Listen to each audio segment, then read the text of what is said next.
Welcome back. As the cooler weather approaches and we switch out our wardrobes, it may be time for a refresher on how to best care for our clothes. We have a garment care expert, Linley McConnell, here to help, and I really need this help. This is, so I'm not good with stains, I'm not good with storing properly, so I'm very excited for this segment. Absolutely. Thank you so much for having me. We're going to tackle and start off with patio cushions. So just like your seasonal wardrobe items, you always want to clean your patio cushions before you store them for the season. And I'm going to give you my #1 tip. Never remove the cushion from the cushion cover. Really? Unless you want to give yourself like a really big headache, getting these guys back in is super difficult. So what I recommend is you either wipe them down with a disinfectant wipe, baby wipe, or if you want a spot treat, I've mixed together like a dime-size amount of dish soap with some water here. You just get a clean toothbrush and then you can tackle those spots. A really great tip for storage. So mice really don't like lavender. And so what I do is I get some lavender scented dryer sheets, and when I store them in a cool, dry place, I just stack them on top, and then you're good to go for the season. No pests are going to like kind of like fester into the. Amazing. They'll be ready and fresh and smelling like lavender when you pull them back out. And they'll be smelling great, which is awesome. Amazing. And if you don't have any dryer sheets that are scented like lavender, you can always just use some essential oil on a used dryer sheet. Amazing. So that's our patio cushions. Now getting to swimwear. So sadly, we're kind of getting out of swimwear season. So sad. I know, but you know what? You always want to make sure you rinse and wash your swimwear properly before you store it, because things like chlorine, salt, heat, sunscreen can really affect the elasticity of your suit. So once you've cleaned it in like a hand wash solution, cold water, or in your delicate cycle in the machine, you want to make sure it's 100% dry. A little bit of moisture can lead to mildew or not so great smells. I like to put my bathing suits even in like, get a few silica packets online, and then that keeps things super dry. And those little packets that come in, usually you'll get it like in a bag or in shoes or something like that? Okay, so we can save those and use those effectively. Funny enough. Yes. Any questions about those swimsuits? Swimsuits look good. We have about 3 minutes, just so you know. Okay, perfect. Okay, let's go on to our sportswear. So whether you're finishing up or children are finishing up your soccer season or getting into hockey, it's really important to tackle dirt stains.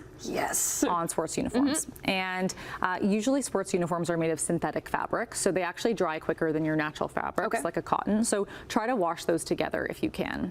I have a really beautiful, gorgeous dirt stain on the top of this here. So going back in with our 1 part dish soap, 1 part water, or a dime-sized amount of dish soap, I again like to use my clean dry toothbrush. And what you want to do is you always want to dab the stain. You never want to rub it. We're going to dab with a toothbrush. You got it. Rubbing just sets the stains further into the fabric, and that we don't want that. Once this is pre-treated, once it starts to lift a little bit, we would just wash as normal. It's really important with anything with like some kind of lettering.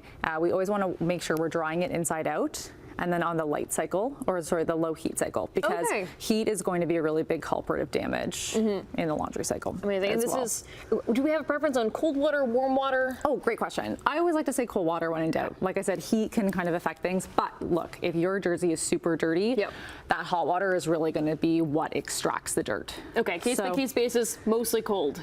When in doubt, go cold. I mean, I would say traditionally, colors cold, whites. You can put in hot. Good to know. All right, we have some jackets. Perfect. So I will say if you need to get one thing cleaned a season, it should be your jacket.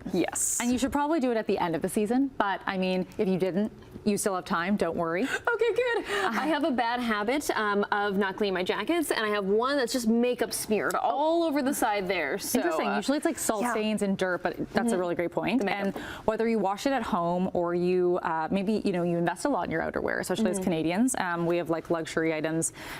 You want to seek out an authorized provider. So Gibson's Cleaner is my family business. We work with a lot of luxury brands. But if you do it at home, otherwise, make sure you're always checking your pockets. #1, we don't want to have anything explode in the wash cycle. And 2, you always want to be taking off the trim. So whether you have like a fur trim or a faux fur trim, fur or faux fur doesn't need to be cleaned very often. So just let that, unzip it if you can, and then bring it to your professional, or if you want to use your at-home cycle, just follow your care label. That can go right into the washer sometimes. Yeah, you can. And just you always want to look at your garment's care label. Usually it is a delicate cycle. A lot of the times a domestic machine might not have enough space to really get that mechanical action, and that's why people seek out more professional services. Amazing. Well, thank you so much. I will be taking all of these tips home to my apartment, and I appreciate your time. We'll get all your much. Morning Live.